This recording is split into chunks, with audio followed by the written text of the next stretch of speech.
Саламатсызбы? Биздин каналга катталып, акыркы жаңылыктардан кабардар болуңуздар. Дары-дармек коррупциясына каршы күрөшкөн Ташиевке ак бата. Өзгөчө былтыркы быйылкы пандемия апаатында элибиз дары-дармектин азабын кыйла тартышты. Кымбатчылык баштан ашып, бул жааттан бизнес кылгандар мамлекеттик мекемелер менен биригип алышып, кыйла жыргашып, байып жатып калышкан. Карапайым калктын моң зары кантип уктатсын? Жакында УКМК төрагасы Камчыбек Ташиев дары ташуу сатуудагы компаниялардын коррупциялык былыктарын ачыктап, чекесинен кармай баштаганын жар салган.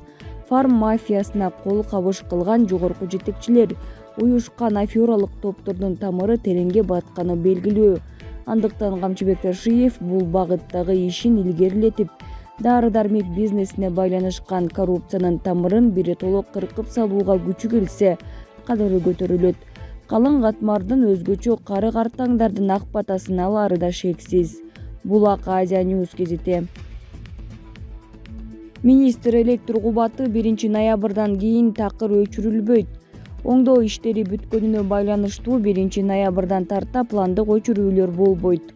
Бул туурасында энергетика министри Доскул Бекмурзаев кечээ күнү парламентте билдирди.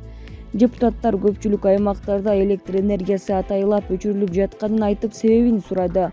Бекмурзаев атайылап өчүрүү болбогонун, оңдоо иштерине байланыштуу гана үзгүлтүүгө учурап жатканын айтты. Былтыркы пандемияга байланыштуу 2 жылдык пландык оңдоо иштерин быйыл 1 жылдын ичинде жасап жатабыз. Октябрдын аягына чейин ал жумуштардын баарын бүтүрөбүз. 1 ноябрдан баштап пландык оңдоо иштерине байланыштуу электр кубаты өчүрүлбөйт. Ошого үлгүргөнгө аракет кылып, балдарыбыз күнү-түн иштеп жатат, деди Бекмурзаев. Булак Назар News чекиткейи.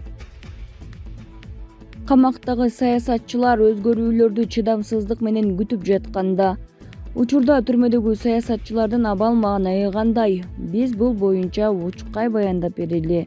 Негизинен баары тең күрөшчүл позициядан кайта элек. Аз күн мурун демократ Равшан Жээнбеков парламенттик шайлоого талапкерлигин коюп, коомчулукка талкуу жаратканга үлгүрдү. Саясий шоу жасап, Жеңиш Молдокматов аягына чейин күрөшөөрүн айтып, бийликке кекенүүсүн жашырбай келет. Курсан Асанов да демдүү оппозициялык маанайда, Фарид Ниязов дагы эле кыжырдануу позициясын карманууда. Абдисегизбаевдин ковидтен кийин ден соолугу жакшы болбой, бирисе бийликке каршы үгүттөгөн политтехнологдоруна алданып калганын, аларга нааразы экени айтылууда. Асылбек Жээнбеков өз чындыгы үчүн алектенип, ичтен кекенүү атканы жашыруун эмес. Төрөбай Зулпукаров анчейин өзүн пиар кылбай, соодалашууга кызыктар бекен. Ал эми Алмазбек Атамбаев олтурган сайын чыйралып, саламаттыгы начарласа да айбатын көрсөтүп, курч мүнөзүнөн тайбай айтыптыр. Кыскасы, береги саясатчылардын баары бийлик төбөлдөрүнүн душмандары. Асыресе өлкөдөгү өзгөрүүлөрдү чыдамсыздык менен күтүп жаткандар жалганбы? Булак Назар News чекиткейи. Акыркы 9 айда чет өлкөдөн 332 кыргызстандыктын сөөгү алынып келинди. 2021 жылдын 9 айында чет өлкөлөрдөн 332 кыргызстандыктын сөөгү келди. Бул тууралуу Тышкы иштер, тышкы соода жана инвестициялар министринин орун басары Айбек Артыкбаев 20 октябрдагы маалымат жыйында билдирди. Кыргызстанга көбүнчөсү Орусиядагы эмгек миграциясында жүргөн кыргызстандыктардын сөөгү жеткирилет. Ал эми 2020 жылы жүк 200-дүн саны 285ти түзгөн. Тышкы иштер министрлигинин маалыматына ылайык, сөөктү чет өлкөдөн алып келүү үчүн 30 000 сомдон 18 000 долларга чейинки акча керектелет. Мамлекет 2021 жылдын май айынан тарта жүк 200 үчүн компенсациянын өлчөмүн 70 000 сомдон 18 000 долларга чейин деп белгилеген.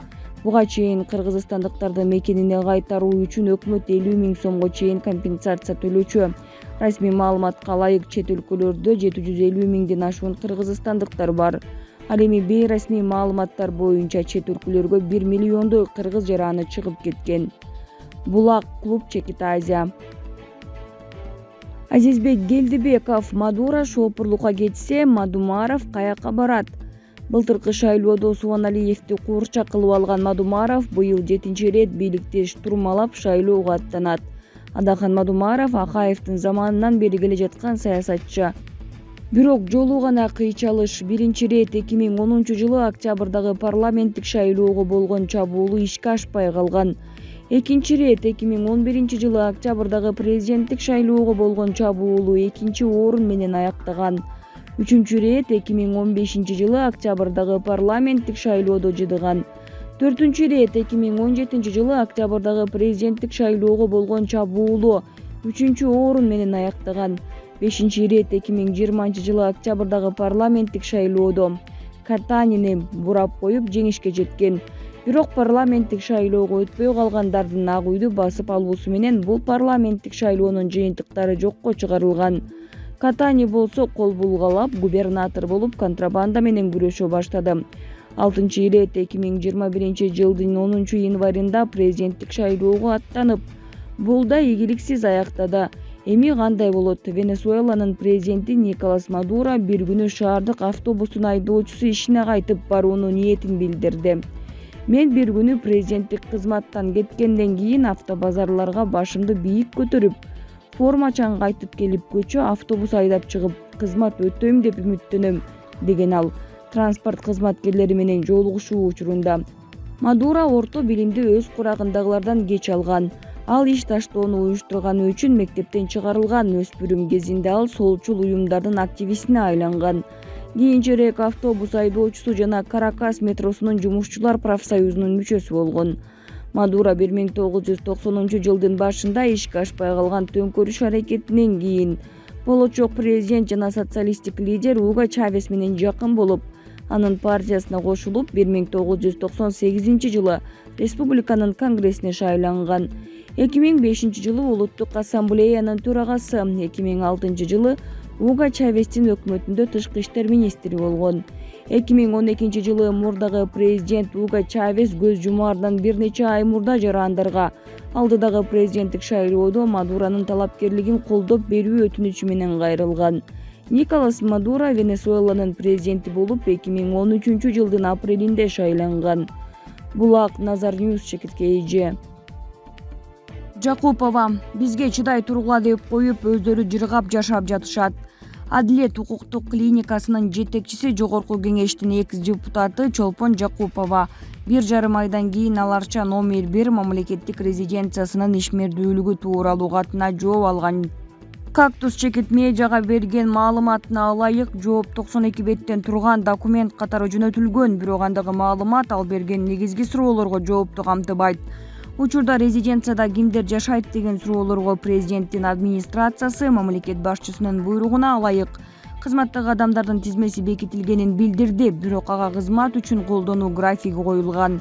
2016-жылга чейин маалыматтын бардыгы ачык болчу. Ал кезде резиденцияда президент, премьер-министр, спикер, жогорку соттун төрагасы жана алардын үй бүлөлөрүнүн жашоосуна уруксаат берилчү. Андан тышкары мамлекеттик күзөт кызматы менен камсыздалчу. Бирок 2016-жылы өзгөртүүлөр киргизилип, тизмеге кирген адамдардын саны кеңейтилип, документтин статусу өзгөртүлгөн деп белгиледи Жакупова. Биз президенттин администрациясына бул тизмени ачык эле кылууну сунуштайбыз. Бул логикага да, акылга да туура келет. Эгер бардыгы президенттин кайда жашаганын билсе, анда төмөнкү кызматта отургандар эмнеден коркушат? Бийлик канчалык ачык болсо, элдин ага болгон ишеними ошончолук жогору болот. Андан тышкары резиденциянын чыгашалары тууралуу суроо да жөнөтүлгөн. Жакупованын айтымында, эл бюджеттик каражаттын кайда сарпталып жатканын билүүгө акысы бар. Анткени кызмат адамдары элдин акчасына жашашат. Жиберилген жоопто президенттин мамлекеттик кепилдиктерин камсыздоого 5,196,000 сом бөлүнгөн деп жазылган. Бул чынында нормалдуу, анчалык көп эмес. Айтылган суммадан президенттин өзүнө 3,429,000 сом коротулат. Ошол эле учурда президенттин администрациясы башка кызматтагы кишилердин чыгымына канча каражат кете турганын айтуудан баш тартып жатат. Сиңерге сала кетсек, жалпы бир жылдык чыгаша 111,616,000 сом. Бул суммадан президентке тиешелүү каражатты кемитсек дагы 108,187,000 сом калып жатпайбы? Башкача айтканда, чыгымдардын дагы 97%. Администрация берген маалыматка ылайык, кызматтагы адамдар суу, электр энергиясы, таштанды деген сыяктуу коммуналдык кызматка өздөрү төлөшөт. Ошондо калган акча кайда кетип жатат деп Жакупова суроо салды. Бирок мамлекеттик резиденция өзүнүн территориясында расмий эмес иш-чараларды өткөрүп, кошумча каражат таба турганын да эстен чыгарбаш керек. Президенттин администрациясы берген жоопко ылайык 2020-2021 жылдары ал жакта 38 расмий эмес иш-чара өткөрүлүптүр. Тилекке каршы ыңгайсыз суроолорубузга жооп ала алган жокпуз. Биз баардык маалыматтын ачык айкын болуусуна үндөйбүз. Ушак айың так маалымат жок жерде пайда болуп, шек саноолор көбөйөт. Бизге дагы кичине чыдай тургула деп өздөрү биздин эсебибизден жыргап жатышат. 2010 жылдан бери мамлекеттик резиденцияга бөлүнгөн каражат жыл сайын көтөрүлүп жатат. Ал эми өлкө жакырчылыкта өмүр сүрүүдө. Аларда үй, машина, күзөт кызматы, айдоочулар бар. Батыш өлкөлөрүндө бул персоналдык пенсия сыяктуу эле коррупция деп саналат. Өмүр бою иштеп, канча акча тапсаң, канчасын карылыкка бөлүп койсоң, ошончо аласың. Калкыбызга үлгү болуп бергилечи, силерге да белди бекем бууп жашаганыңарды көрсөткүлөчү, деп экс-депутат бийликке кайрылган. Булак кактус чекиткейжи. Кыргызстандык Анара Россиянын кондитер долбоорун утуп 1 миллион рубльга ээ болду. Мекендешибиз Анара Мурзакулова Россиялык кондитер деле долбоорунун юбилейлик 5-сезонунун жеңүүчүсү аталып 1 миллион рубльга ээ болду. Бул тууралуу эфирдин жүрүшүндө белгилүү болду. Маалыматка ылайык, Мурзакулова менен бирге суперфиналда россиялык 3 кондитер атсалышкан. Буга чейин кондитер Анара Мурзакулова россиялык көңүл ачуучу Пятница телеканалында кондитер теледолбоорунун 5-сезонунун суперфиналына өткөн. Долбоордо ал кыргыздын улуттук кийимин кийген кыздын жана комуздун түзүлүшүн чагылдырып 2 кабаттуу торт жасаган. Булак Бишкек 24 чекиткейжи.